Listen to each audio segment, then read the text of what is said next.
I solemnly swear that I will tell the truth, the whole truth, and nothing but the truth. So help me God. Hi, everybody. I'm here from The Truth About Addiction.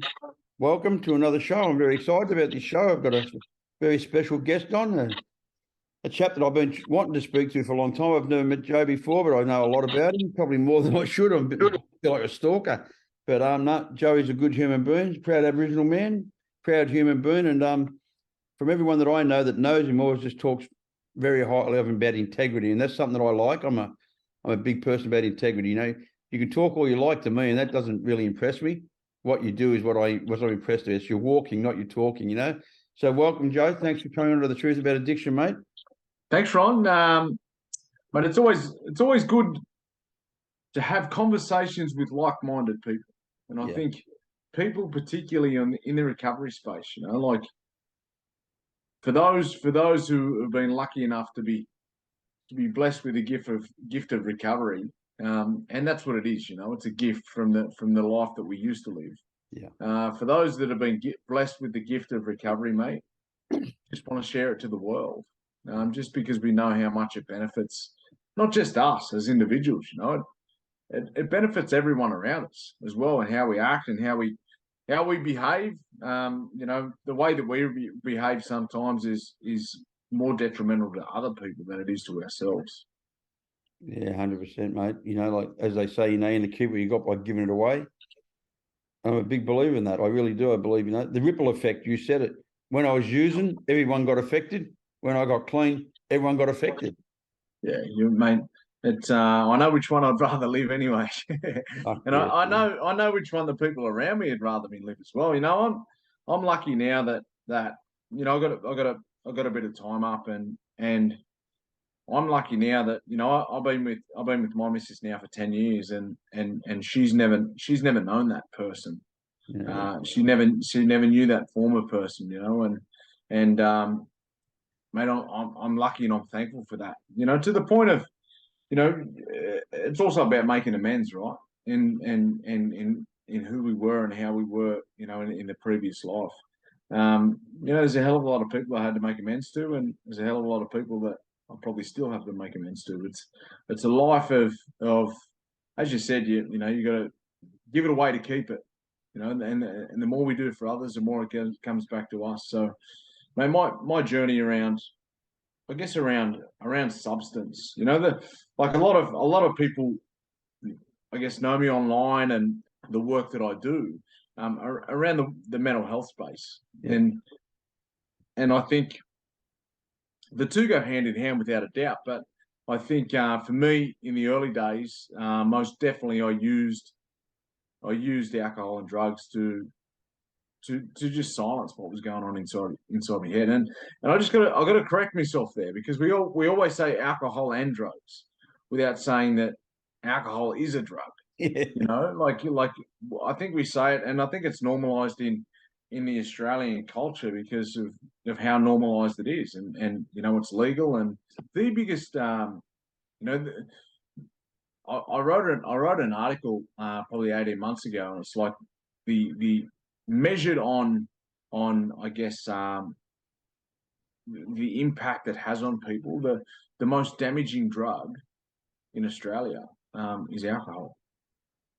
Because of, you know, and when you think about it, right? You think of all of the people, and you and I know, I've been in the rooms for a lot of years, but you think of all of the people that get themselves into trouble, and particularly even in our communities now, right? All the people who get themselves into trouble, whether it be with the law, whether it be with challenges at home, whether, you know, the different problems that we have in relationships and around violence and so forth, there's a hell of a lot of alcohol involved in that, you know, and people just aren't ready to have that conversation, because it's too comfortable for them to, you know, to have a few wines at night and, you know, or go down the pub after work. I was talking to a bloke recently, and he said, mate, I haven't got a problem with the drink. All I do is have 10 beers after work. And I said, if you haven't got a problem with it, stop doing it. And then you'll soon find out if you got a problem or not. You know, so I just think the entire conversation around alcohol abuse, and that's what it is, right? Let's not call it alcohol use. Let's call it abuse, because for a hell of a lot of people, for the large majority, I would believe in communities, we're drinking in excess and drinking, which are causing challenging behaviours. Yeah, I agree 100%, mate. And I also agree that the reason we drink is what no one wants to talk about. It's not the drinking, you know. I had a quick little book, a look at, you know, the book you wrote, you know, The Enemy Within. And because I do drug and alcohol for work as well, you know, and I've been involved for, I was looking at your date of birth. I got clean in 81. Wow. You know what I mean? And then I relapsed in 85 and I came back in 86. I was looking at your date of birth and I'm like, oh, fuck, you know, how can that be right? And one of the first blokes that I ever met, and, you know, I actually met him before I started the journey of sobriety, and a great man, and still good mates with him today. And he was someone who really walked alongside me, as someone in the rooms. And mate, he got sober on my date of birth. And I remember, you know, I think I don't know, I'm no good at maths, but I was a fair age when I was only, I guess I was a young age, in respect, to getting sober. You know, I was 21 or something like that, 21, 22 or something like that. And he got sober on my date of birth, and I was like, wow, just, you know, I was 22 or something at the time, and I was like, wow, just to have that long, where, you know, and now I can sit, and whilst I haven't got 22 years up, I can say that I've been off it longer than I was on it. Yeah. You know, and for me, it's only my eldest boy, who's 18. Only my eldest boy, and not that he would have been aware of the behaviours at the time, but being that young, but I've drank only when my eldest boy is alive, and he's 18. So that gives you an indication of how long I've been on the journey, mate. And you know, for me, like, it was like, whenever I drank, then the problematic behaviours started. You know, so it was drinking, and then drinking turned into drug taking. The story of that, and trouble just followed me. You know, and if it wasn't, you know, I wasn't. I guess I wasn't a violent drunk. You know, I probably can't say that I wasn't a messy drunk, because everyone else would probably disagree with that. But I was someone who was really lovable as well. Like, I was the life of the party, the jokester, the prankster, you know, or the last to leave, the sort of guy that we all know doesn't like to go home. And you know, I guess that. So for me, when people say, you know, what was your rock bottom? Like, you know, did you have an accident, or what happened? Because there's some really unfortunate stories out there of that sort of stuff. For me, it wasn't like that. Like, for me, I was traveling down in the back of a car to a little place called Yass, and the touch knockout in Yass happens every year on the weekend of the 26th of January. And our touch team took a team down, and there was a mate of mine who was, and we always, you know, obviously we were playing touch together, but he was the partier.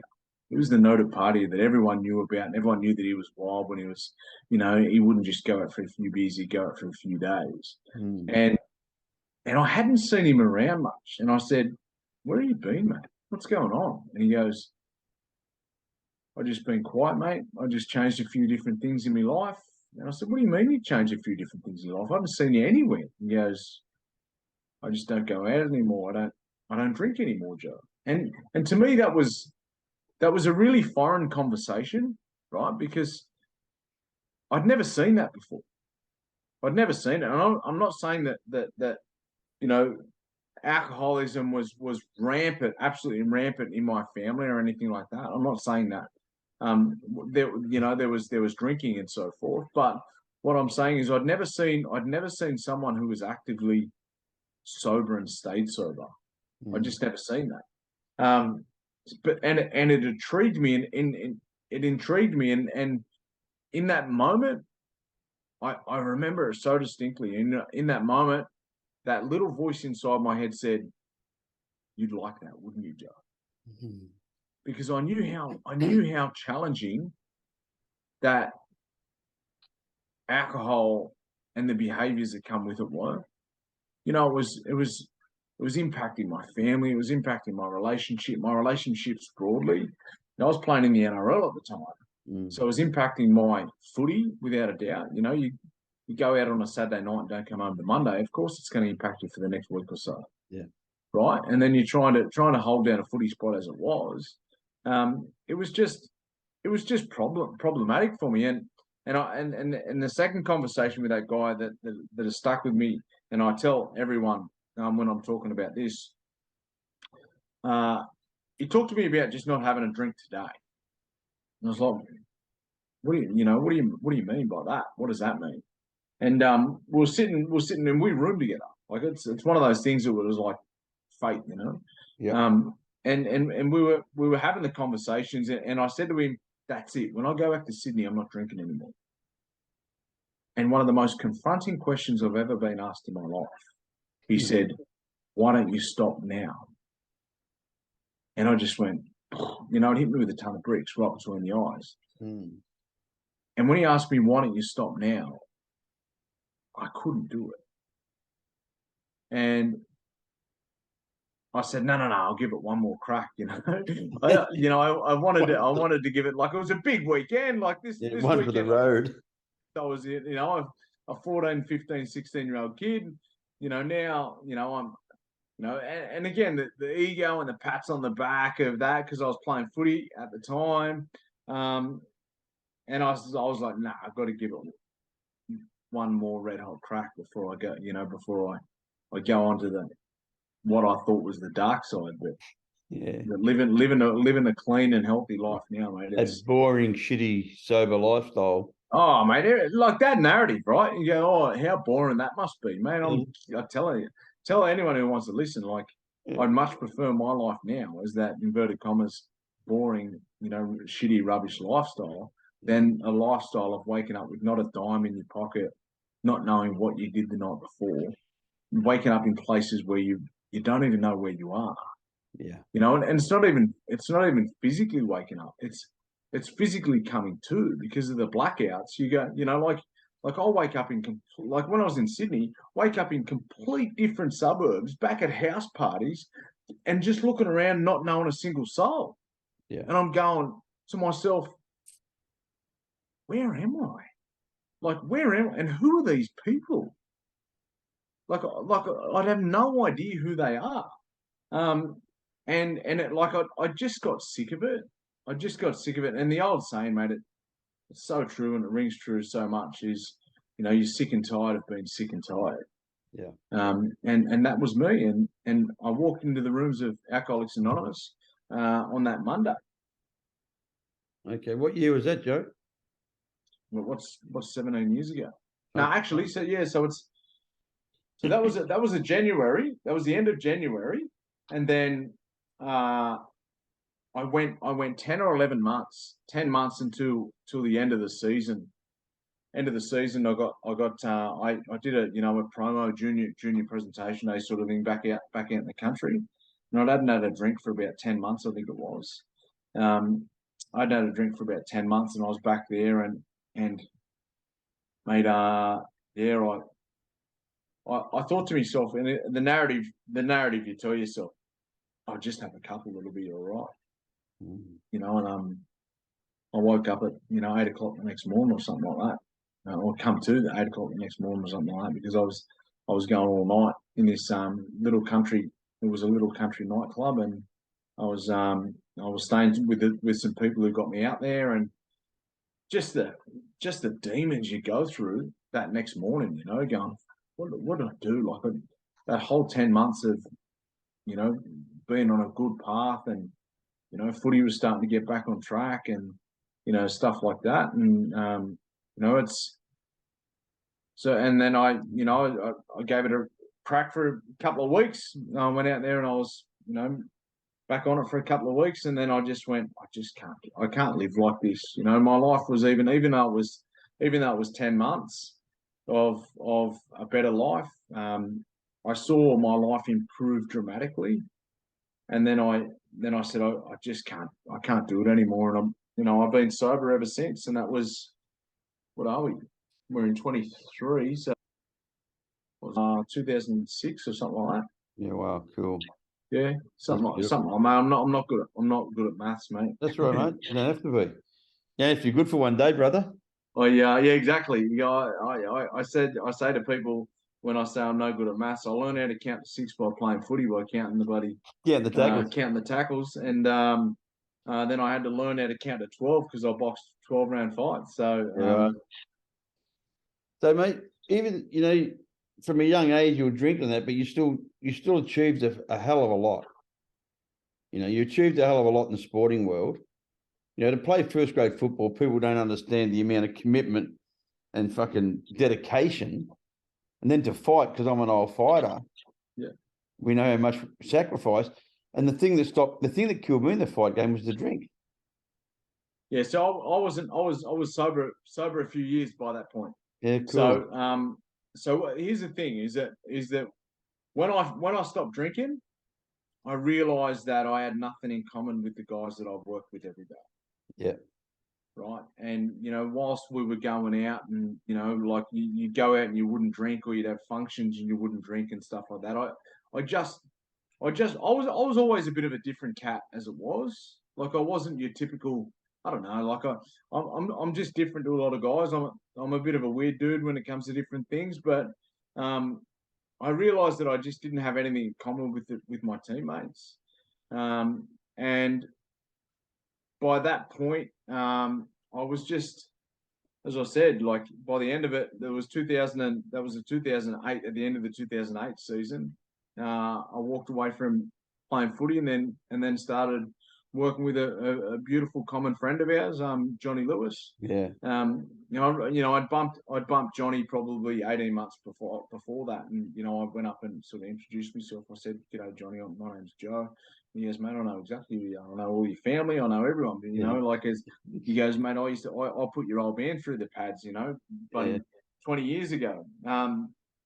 But yeah, it was just one of those relationships. And what I found about boxing is that every day I walked into the boxing gym, it silenced what I was going through in my own head. And whilst I took drinking away from my life, took drinking and drug taking away from my life, it turned the noise sky high in my head. Yeah. So, some of the biggest challenges that we have isn't particularly the substance we put in our body. The biggest challenge is the reasons why we put the substance into our body, right? Which a lot of the time is the head noise. And, I just realized that when I was in the gym and I was fighting hard, training hard, and I was working with, some really, really good guys, and I was always learning, and it was constantly challenging me in a different way, physically, mentally, and emotionally, that I'd never been challenged before. And boxing just taught me how to fight back, mate. Yeah. Boxing taught me how to fight back against life when it was knocking me down and kicking me in the guts. Even though I was playing footy, and I had a profile at that point, and what looks like on the outside that everything's going fantastic, like behind the closed doors, I hated the person who looked back at me in the mirror.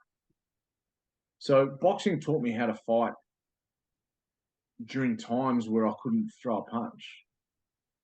During times where I couldn't even step between the ropes. Yeah. Boxing taught me how to do that. And boxing as well is more than just punching people in the face, or trying to, make other people miss punching you in the face. Boxing is so much about I say to people all the time, and so many boxers say that boxing saved more people than it's killed. 100%. Because of everything that, as I said, it's not about punching other people. It's about turning up at the gym on time, turning up when you're sore and tired and don't want to go there, and getting out of bed in the morning when you've got to go for a run. And I was living in Penrith at the time, and it was freezing. So doing that sort of stuff, and as a footy player, mate, I was a cheeky, gifted little halfback. if I needed to do things on the footy field, I was lucky enough to be able to do them. I Yeah. wasn't the sort of halfback that absolutely worked hard to the bone, because I had the skills to get away with it, right? And that's what I tell so many kids and mentor so many kids about today, is that don't just rest on talent, because it cut my career in half because I didn't work hard. It's that simple. And I didn't learn how to work hard until I started being a boxer, because you don't work hard in the boxing ring, you get beat. And I had too much pride, to get beat. Yeah. Yeah, people don't understand boxing's a lot about the mental state. And as you said, a lot of people that are listening to this podcast will understand that, fighting's a mental game, not a physical game. Like, how many times do you want to stop and you want to give up? And how many times you get through a round and you think, I should have been stopped, but I just didn't give up. And that's what life is. Like it's 365 rounds every year. Exactly. And the best thing about it, if you're one of the lucky ones, you get to wake up and do it again. Exactly. It's so much of boxing taught me about life. Yeah. Boxing taught me more about life than life ever could. Integrity, discipline, all of that, like self-worth, working as a team, right? Because people go, but boxing's an individual sport. No, like the most trusted person in your crew has to be the person in your corner. Exactly. And tell you, mate, when he jabs, he drops his right hand. When he throws a right hand, have a look where his left hook is. He's got nothing. What we can't see, it's like our sponsor. Yeah. They're saying, mate, you're fucking dropping your hands. You're looking at that young Sheila over there, that newcomer. She's going to hit with the best left hook you've ever been hit with, and you're going to fucking end up on the street back on early recovery. How many times I told a bloke, so, mate, look at that girl. She's lovely. Yeah. So, and look at her ass. Oh, yeah. So now look 3 foot above her head and see fucking pain. Yeah, mate, it's all of us, everyone who has the courage to walk through the doors of AA or NA and those sort of places. There's so much humility that it takes just to walk through that door. There's courage. Courage, mate. Courage isn't about punching other people in the face. Courage is about looking at yourself and looking at your loved ones and going, you know what, I've had enough and I can't do it anymore. I always say to people, if you think the pain of using's bad, wait until you get the bill for the regret. Oh. The bill of regret is fucking the greatest pain I've ever had. Promising my little sister, when I get out of jail, I'm going to come and see you. I get released, I'm going to have a shot that day. She wouldn't see me until I was pinched again. I was back in jail. And I just remember the regret. My little sister's now 56 years old. I'm 68, and I, what, I still have regret there. I still have that pain, but I've made amends and I love her and I've told her. But I remember her as a little kid when I was 23, 24 years of age. She'd come out of the jail to visit me. When you get out this time, you're going to come and visit me? I go, yeah. And my intentions were so honest and honourable, but I couldn't live life on life's terms. I didn't understand that. I thought I was just having a shot. See, to me, Joey, alcohol was worse than heroin. On heroin, I was still manageable. Alcohol is a blackout drinker. As soon as I drank alcohol, all bets are off. I could no longer guarantee my behaviour or where I was going to end up. Mate, for me, and again, I was super lucky that, I'll tell you what, I was even more lucky about, that there wasn't bloody mobile phones with cameras. Oh, fuck yeah. In those days as well, mate, I'm just lucky that I had I guess I had a highly demanding job. When footy became a chore, that's when I fell out of love with it. Mate, I'm just thankful that a few times around the clock now that I've got some years up of sobriety and I can share with people that it's a much better life than it is, out there, drinking and drugging and getting up to no good. My belief is, and I say to people, if drinking and drugging was better than recovery, I'd still be drinking and drugging. Isn't it true? Gee, I love that one. I've never heard that one. It's the truth. It's the truth. And one of the best things I love about the rooms is just all of those little one-liners. Yeah, mate, it's the truth. And that's why I called my company The Truth About Addiction. Yeah. I've got a book coming out this year that I got John Killick rewriting it. I wrote it. I went back to prison at 16 years clean. Wow. Fucking horrible. Embarrassing, but, if you can't do the time, don't do the crime. I'm not a victim. I don't cry, poor me. I chose to get involved with people and shit happened. And people say to me, why do you call it the truth? I said, because it has to be the truth. Because the truth will set me free. I was more happy when I went back to prison. It's going to sound crazy than what I was when I was living the life of crime. I got a story about that, right? And it's not about a life of crime or anything like that. It's about happy about different things that people would go, how on earth would you be happy about that? I remember in 2007, I was playing at the Rabbitohs, and our second grade side was North Sydney Bears. And our North Sydney team, there were 12 out of the 13 blokes who were in the starting team that had all played first grade. And it was something like 15 out of the 17 had all played first grade before. So we had a red hot side, right? And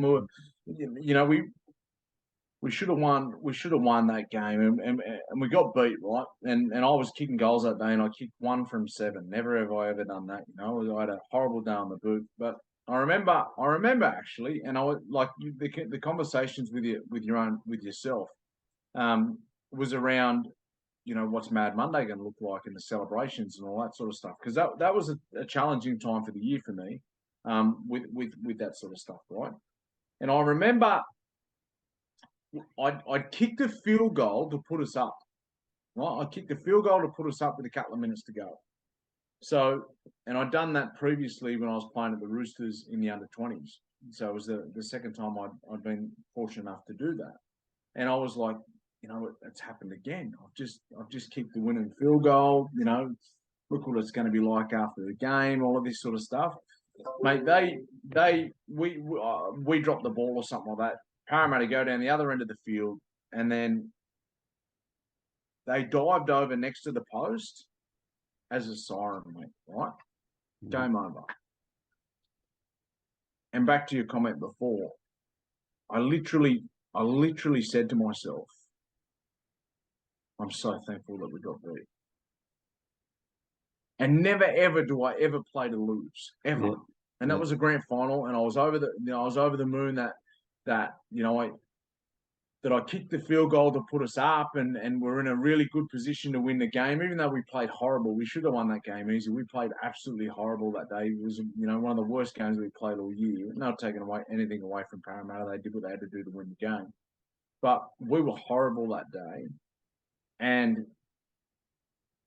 I just looked up and I said, I'm so thankful that we got beat, because I knew that if we won, I was straight back out there.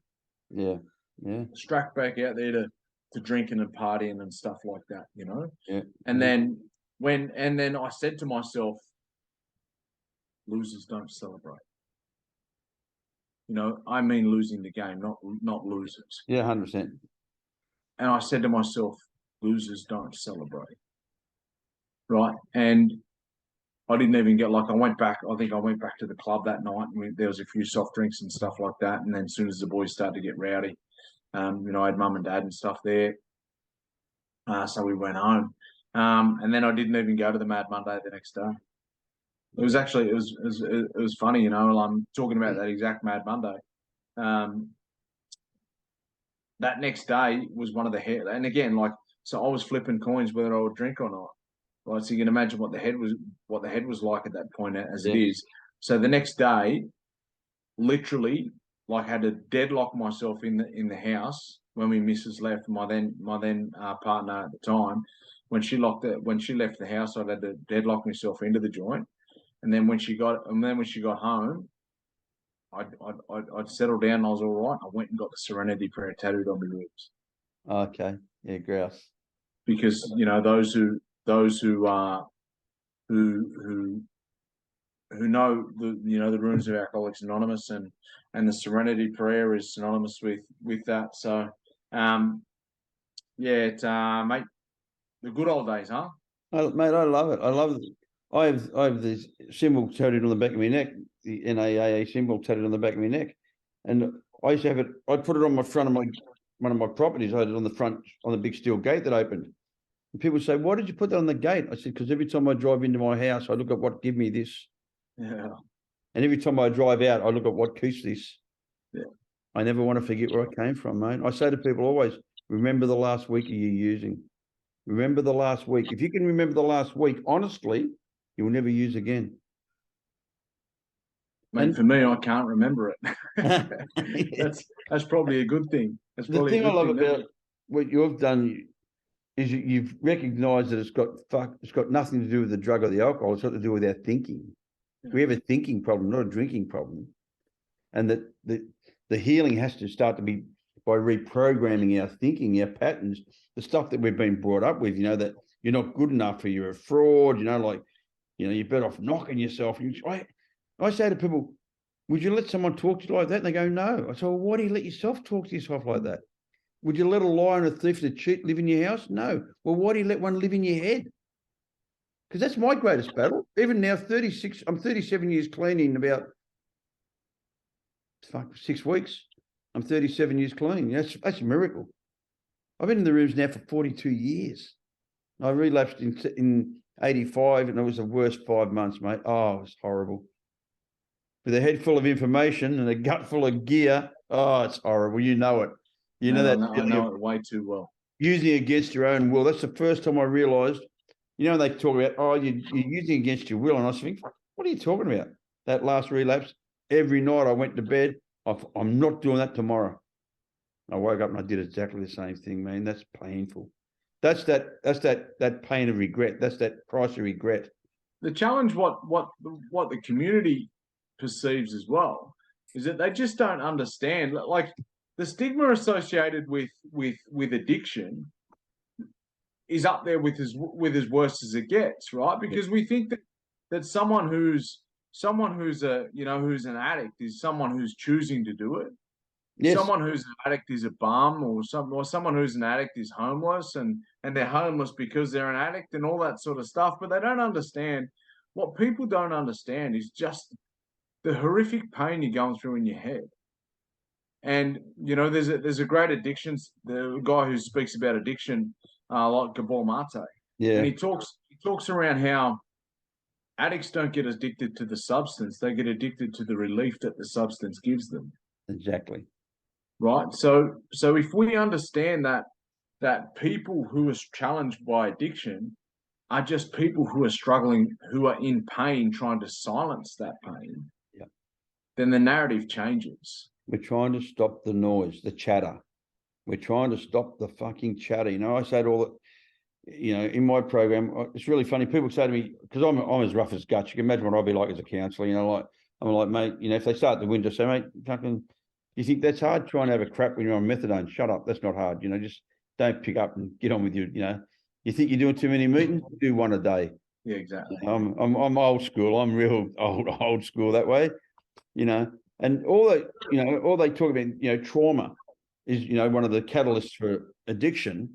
And all trauma is something that happened to us. It's not something that they did. It's what happened, how we took it.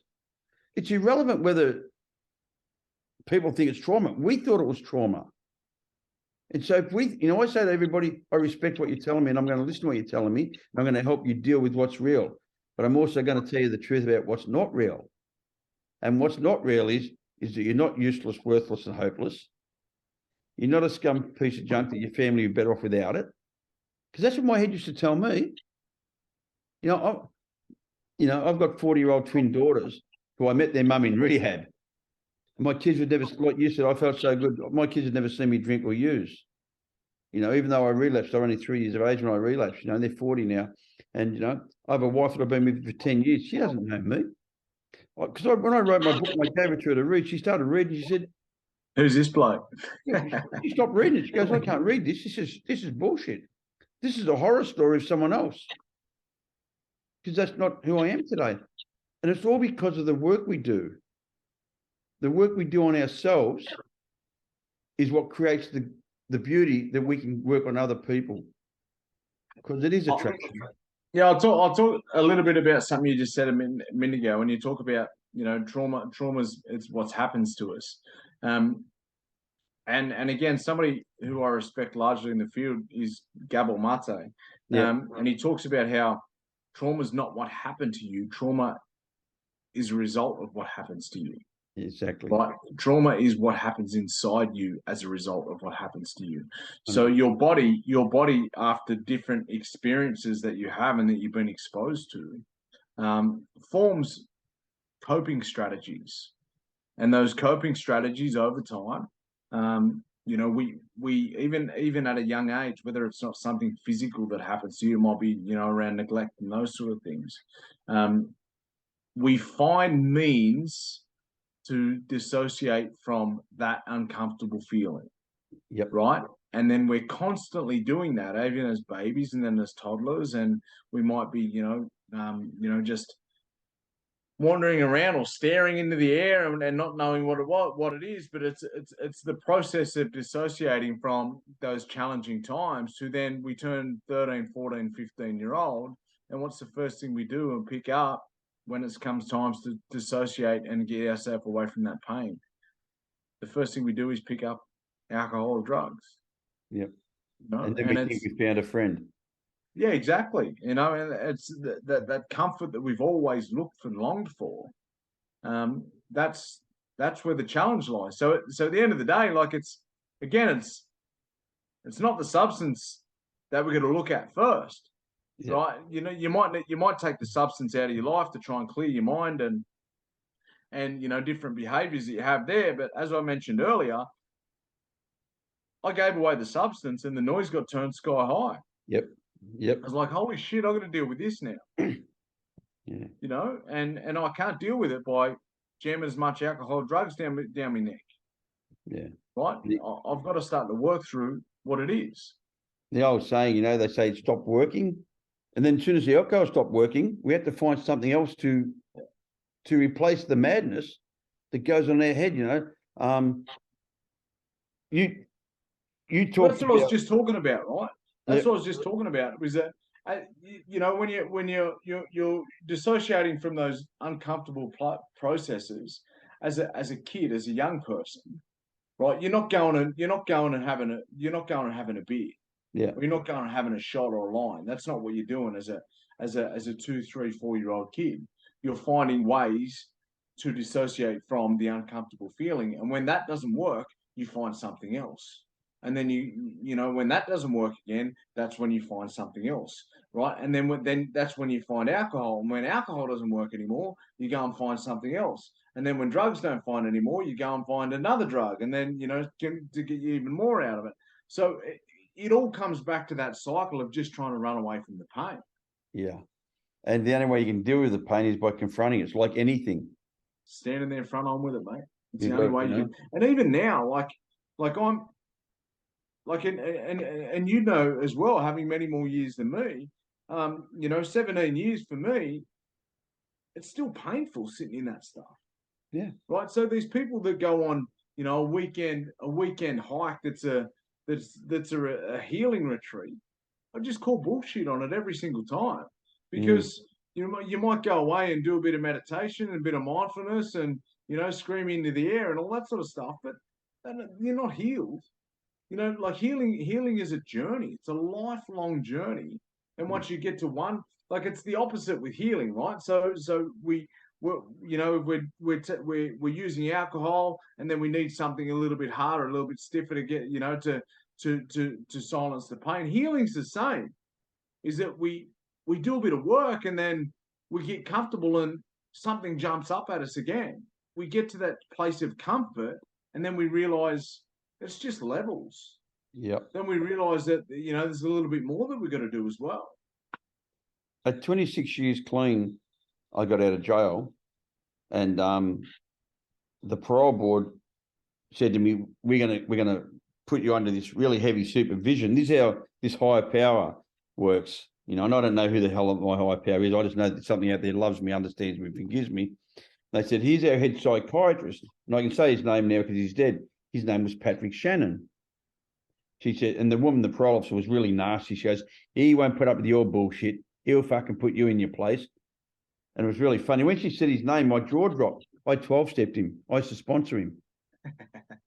So I ring him up and I go, Paddy, Ronnie Isherwood. Hello, mate, how are you? I said, Pat, stop talking. I said, this is on a professional level. I've just got out of jail. I've got to come and see you. So I go and see him. He's out of Cronulla. Lovely, lovely guy. He passed away from the disease. He got cancer of the liver, had a liver transplant. No, his liver failed again. But a gentleman, he was really a head psychiatrist, psychologist, but he was in recovery for a long time, before he passed away. I think he was about 20 years clean or something. And he said to me, you've done all this 12-step work, you've done all this work, and you've been around a long time, Ronnie. He said, but do you know that you suffer with PTSD? I'm like, what? I spent fucking 15 years in prisons. I grew up in prisons. I shot my first man at 16 years of age. I'm thinking, well, nothing wrong with me. I'm normal. This is after being around the program for nearly 30-something years. He said, do you trust me? Will you let me do PTSD treatment with you? I thought, fucking, yeah, why not? Best thing I ever did. Because he went back to traumas. It's like the onion, mate. Yeah. The onion.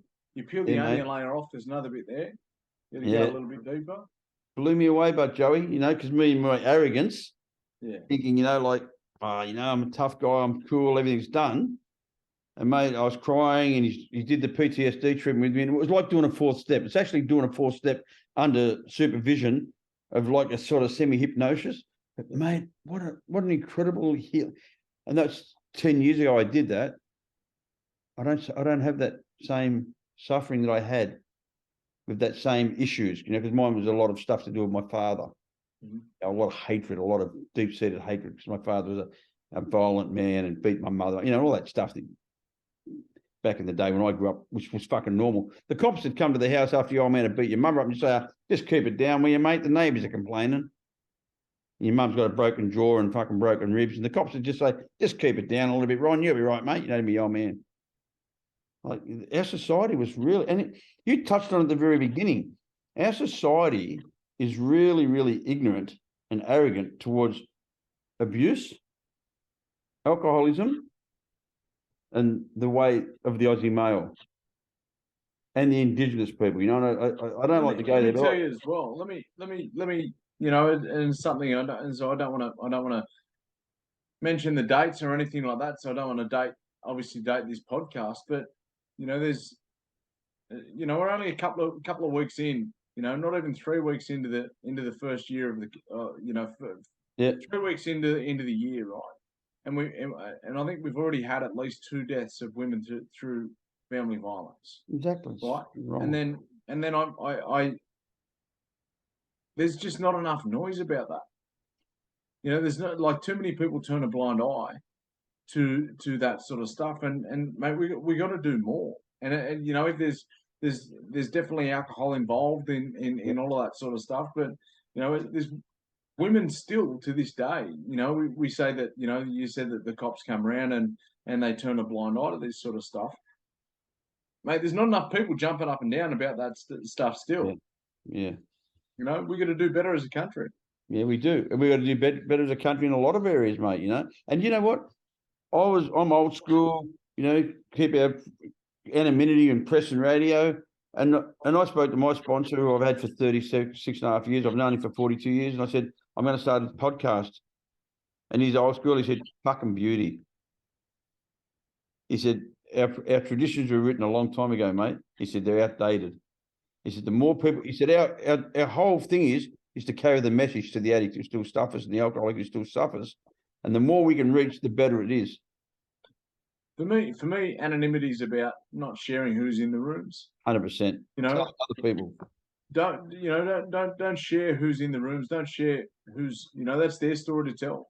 100%. But I always talk about, and there's certain things and practices that I do still to this day around different things culturally, and the same I'll say about AA. It's like, what do you do there? I was like, don't tell people what you do. Tell them how it makes you feel. Yeah. I'll You tell you know, what I don't do there. I don't drink. Yeah. That's what I don't do. You know, and the only thing that was promised to me was freedom from active addiction. That was the only thing that was promised to me. Everything else has been what I've had to put into work to the choices I make. And on a daily basis. The best person I ever met in the rooms of AA and NA is myself. 100%. Yep. Because I didn't know that bloke before, and the bloke I knew who I thought I knew back then, I didn't like. Yeah. Yeah. He was the guy back then. He drank too much and he was an idiot. How many times we say that about people now? Yeah, I say it to people. I say, you know, if you're self-sponsoring, you've been sponsored by a fuckwit. I just look at me like, oh, well, you're harsh. I say it's the truth. That's the truth, mate. You know, that's the last bloke you used with. That's the last bloke you drank with. How'd it go last time you listened to him? And they always put their head down, you know, and they laugh. Everyone, you know, I'm fairly, you know, everyone knows that I'm really straight, you know, because, mate, I found for me, recovery gave me something that I never had, a thing called honesty. And I had bravado. I didn't have courage. I had insanity, you know, so I was violent, you know, and I was stupid, and because I had my concept of a male all mixed up. My concept of a male now is someone who can come home and sit with his little girl or his little boy when they're driving them mad, and you want to get up and get in the car and leave, but you stay there because your wife's stuck and cooking dinner and she's struggling. You're putting food on the table to feed your family. You're changing your kid's nappy. Your wife's got a temperature and you sit beside her and you rub her head. That's a man. Mate, that you're right. That's responsibility. That's a man. And that's what a man is. A man isn't someone who goes up and down and beats his chest and tries to fight people. A man is a person who has responsibilities and looks after them. Exactly, mate. And man is someone who's responsible, reliable, dependable, and has integrity. Because it doesn't matter what I do in the rooms, it's what I do out of the rooms. I also tell you, Ron, is that, you know, years of being out there, you know, playing in the rat race. That isn't the bloke who I am now. Yeah. Right? But I didn't like that bloke who was out there. Yeah, 100%. If I sat next to that bloke now, I couldn't have a conversation with him. Yeah. Yeah. You know, and so like what you said, it gives you honesty, it gives you integrity. Yeah. And, you know, if you're not honest to other people, that little mate inside your head starts to talk to you. He loves it. He knows it when you're not honest. Yeah, he loves it. He loves it when you're being sneaky. He's like, yeah, this is the fuckhead. I told you you're him. Remember, this is the prick that you are. You're a liar and a thief. You know, you've got no integrity, you prick. You know, it's only a matter of time. Go over and sleep with her. Go and rob him, and you know, and all the madness starts to come into it. And it's like, what the fuck? All I did was tell one lie, and next all of a sudden I've got the Pandora's box of defects of character running around in my head, having a party. You know, I'm just so thankful. I'm thankful for a lot of things in my life, but I'm thankful most of all for the fact that I'm not that person anymore. Yeah, yeah. Mate, look, you've got a really, really, really good fucking name. You have. You know what I mean? And I don't do these podcasts for numbers. I don't know how many followers. I don't care how many followers I've got. Because I get emails from one person who says, oh, I listen to your podcast and I love it. That's enough. I was listening to your podcast and I'm out in country in New South Wales and I felt like drinking this weekend, but I listened to one of your podcasts and I didn't drink. That's enough. You know, my sponsor said to me, he said, I don't care who you are, what you do, how much money you make, or the type of status you have in community. If you don't drink, you'll be better at all of it. 100%. You'll be a better dad. You'll be a better husband. You'll be a better partner. You'll be, you know, better at your job. You'll be a better footy player. You'll be better whatever you do. Yeah. Whatever you do in life, if you don't drink, you'll be better at it. Yeah, I believe that. I say when I was using, I was a human taking. Now I'm a human being. You know, because when I was drinking and drugging, mate, I was a human taking. I didn't give nothing. I didn't give nothing. I didn't give a fuck. And the person I hated the most was myself. And anybody who doesn't care about themselves is the most deadly person in the world. Because we've got nothing to lose. Dangerous person who's got nothing to lose, mate. But the person who gets clean, I believe, is the most deadly person in the world now. Because a man who can heal himself has got more courage than anyone who can use. And mate, that's synonymous with the Aboriginal communities, that when we talk about the word deadly, that's a good thing. Yeah. It ain't a bad thing. It ain't deadly like a snake. We say Yeah, that exactly. snake bites are deadly. No. Yeah. So I use those words, mate. I love the Aboriginal community. You know, the funny part is, because I grew up on the streets of Fitzroy in Melbourne, I was a boxer. So a lot of the kids boxing with Aboriginal kids. We fought in Shaman's tents, Aboriginal kids. I went to boys' homes, Aboriginal kids. Went to Pentridge, Aboriginal kids. Went to Long Bay, Aboriginal kids. You know, like I grew up with all the Aboriginal kids, you know, and I was like from a low-class family, and my old man was a gangster. I came from the streets, and all the other Aboriginal kids and I, we were all fighting, not against each other. We were fighting the system. We were trying to fucking survive. And people were going, it's a racing. I'd say, mate, it's not a racing. It's a survival thing. You don't fucking understand. You know, because I went to Redfern when I was a real little kid. Do you know Mickey Fernandez? He used to be a boxing trainer. An old bloke, Mick Fernandez, who's a really good old trainer. He's dead now. My old man sent me to Mick in 1966 because the cops were looking for me. I was 12 years old. The cops were looking for me. I was actually 67, I think it was, 13. And the old man sent me up to Sydney. And I was living in Redfern, right on the corner of Abercrombie and Cleveland Street, right on the corner there. There used to be a pub on the corner there, and now it's knocked down. Mickey's house, the terrace house there. And Ray Penny and Mick Penny were the two brothers, both heroin addicts now, but one's dead. But I felt at home there because that's where I grew up. I grew up on the street, and then when I got clean, Indigenous people weren't getting clean back in the early '80s, late '70s, early '80s, and then it was heartbreaking because they'd come in and then they'd go. Let's also look at what it is, mate. Let's also look at what it is. What I touched on earlier. It's trying to escape from pain. Yeah. And if there's a I guess a culture of people or a collective of people, you got to have a look at what that collective of people have been through. Yeah. I've got a shirt in my room. My mum made it up for me. Behaviors are a product of our past. 100%. Yeah. You know, no matter who you are, 100%. no matter who you are, what you do, every single one of us. Yep. We all behave now because of the early conditioning in our lives. Yep. The early experiences and the early conditioning that we've been through, been exposed to, and been through, in our life. Yeah, mate, 100%. I agree with that. That's why I wrote the book. I wrote my book because I wanted people to understand, because everyone judged me from who I was, but they didn't know from where I came from, what made me who I was. So this book's going to be a really good thing. You did a book yourself, didn't you? Mate, my autobiography is called Defying the Enemy Within. I talk about the enemy. I talk about the enemy within because, mate, I've come up against some cracking footy players on the footy field and some fantastic fighters inside the boxing ring, but nothing ever compares to the enemy I fight inside my own head every single day. I don't mind that bloke now. Yeah, good. I've got to go and buy it. I looked it up today and I seen the enemy within. And I thought, what a great name.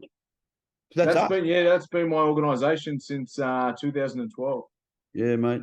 And I've got stuff I'm trying to do up here. We've got AA meetings in a place called Pomplewoy Aboriginal community up under Weeper. We've got AA meetings there now. We've got 4 members in the community. We tried it on Elko Island up at Gallawinku. Yeah, had no luck there. Well, Gallawink, I still go to Gallawink. I was only there not long ago. I love the place. Yeah, but we're not going to get any recovery there because it's supposed to be a dry island. Again, the system is going to fucking deny what's going on because it's a dry island. And it's not a dry island. We all know it. They're drinking carver. They're drinking that fucking all the shit in the world up there, all the home brews. And again, mate, it all comes back to a product or a place of discomfort. And, I've got immense respect for the people in East Arnhem Land because I'm very well connected up there and got family up there. And I know the challenges, in community that happen. I know there's a hell of a lot of good people that are trying to do a hell of a lot of good things. So, there's some real great leaders around that region, which are out there doing some good things. My nephew, he's not really my nephew, but because I'm Yapipi, he's my nephew. Yep. He's up there, mate. He's doing AA meetings up there. I met him in prison and did the 12 steps with him, my sponsor.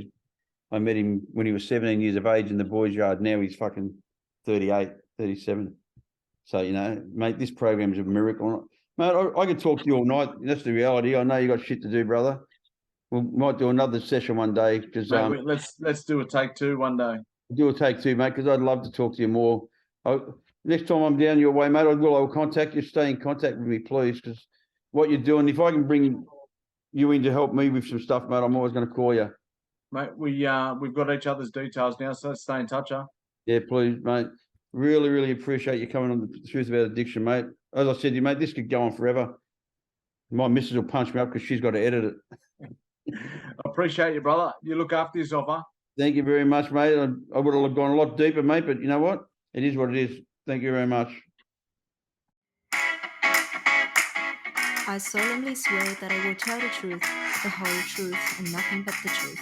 So help me God.